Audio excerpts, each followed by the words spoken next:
This is Shae and Ryan Duffy with Duffy Homes Real Estate Team. We're out here on beautiful Table Rock Lake. And on that note, we want to talk about some things to consider whenever you're looking at buying lake property. Lake view versus lakefront, boat slip versus boat dock, private dock. Yeah, so one of the things to keep in mind is, Table Rock Lake is a man-made lake. It's owned and operated by the Army Corps of Engineers. So technically, nobody privately owns any lakefront property. It's all federal government. So if you have a property that you're looking at that says lakefront, it ends at what they call the Army Corps take line. There's an imaginary line that separates the federal ownership from private ownership.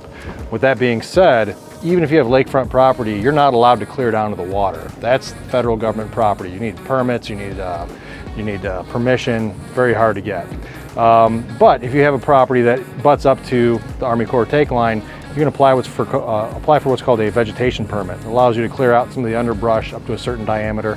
Also lets you get what they call a path permit. It allows you to create a 6-foot wide meandering path to the water, as long as you don't have any permanent improvements. So you can't be pouring concrete or anything like that, but you can snake in a path and cover it with gravel or mulch or flagstone.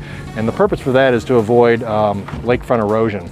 You know, if you cut a straight path down to the water, every time it rains, all that mud and silt and all that's going to go right in the lake and murky things up. So because of that, lakefront doesn't always mean lake view. Unless you're perched up above the Army Corps take line, chances are you may be lakefront, but you may not have a lake view. Every now and then we get those properties that have both lakefront and lake view.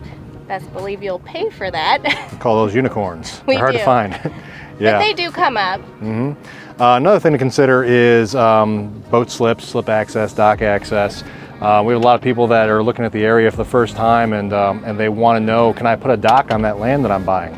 Most of the time the answer is no. So the entire lake frontage is pre-zoned, predetermined by the Army Corps of Engineers, and there's an interactive map we can send you that goes right to the Army Corps website that shows you how it's all zoned. And if you have what's called red zone property, that's where you're allowed to put a private dock. Very rare. In most instances, people that are buying in the area, they're buying a slip in a community dock that already exists, or they're leasing a slip from a marina. There's a number of public marinas in the area. That's what we do ourselves. It's a yearly fee. The marina takes care of the maintenance and everything else, and you just basically pay rent for a place to park your boat. So if you're looking at property in Table Rock Lake, don't expect to be able to just buy any piece of lake frontage property and put a dock on it, because it is all highly restricted. Now this is kind of a double-edged sword. You know, a lot of people look at it and like, that's kind of a pain in the butt. You know, I can't just do whatever I want with the property. I agree, that's kind of a pain in the butt. But the flip side of that is we don't look like Lake of the Ozarks. If you look at a Google Map aerial shot of Lake of the Ozarks compared to Table Rock Lake, apples to oranges. Lake of the Ozarks, every inch of that lake frontage you could put a dock on, there's a dock. Here, I mean, just look around. Look at all the natural, undeveloped beauty that we have on our lakeshore.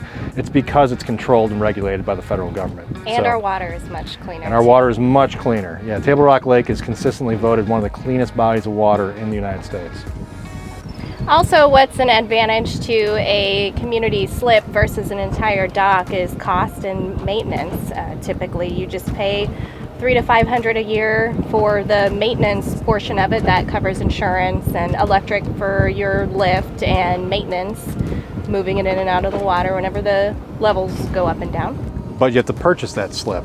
And so those privately owned slips, they're a commodity. 2 or 3 years ago, you can get a 10 by 24 slip for what, $20,000, $25,000? Now, in today's markets, we're seeing $50,000, $60,000, even $70,000. The starting price is usually $35,000. Right now it's 2022. But it depends on what part of the lake you're on. Slips over in Eagle Rock are less expensive than slips right by Indian Point. Yeah, so I mean, if you were to buy a slip, if you can find one in a community dock, expect to pay anywhere between $35,000 and $50,000 to own that slip, plus yearly maintenance fees. If you're going to be leasing from a marina, depending on the size of your slip, anywhere from $1,500 a year to $2,500 a year is what you can expect to pay. But then you're not going to have any maintenance fees, and not to worry about, you know, pulling it in and out of the water as the lake level rises and falls. And then lastly, if you have a private slip, you cannot rent it out to other people. The only boat that can be in that slip is yours. They do enforce that strictly. The Army Corps of Engineers It's not better to ask for forgiveness than it is permission. It is definitely the other way around. Yeah, so a lot of people that are investing in short-term rentals in the area, that's another question we get is if we have a private dock on the property, can we rent that out to our guests? Absolutely not. If you do that and you're caught, the Army Corps of Engineers won't just slap you on the wrist. They'll take the permit away from your dock, and that dock is gone. So don't expect to be able to do that. The only entities on the lake that can rent slips are marinas and resorts. If you do happen to be lucky enough to find a private dock on your rental property, you can let your guests use the dock as a swim platform or for non-motorized vehicles. So we have seen some clients that purchase vacation rental properties with private docks. They'll just stock it with canoes, kayaks, stand-up paddle boards, and floaties. And then you can offer that. That is an amenity. You just can't let anyone put another boat in there.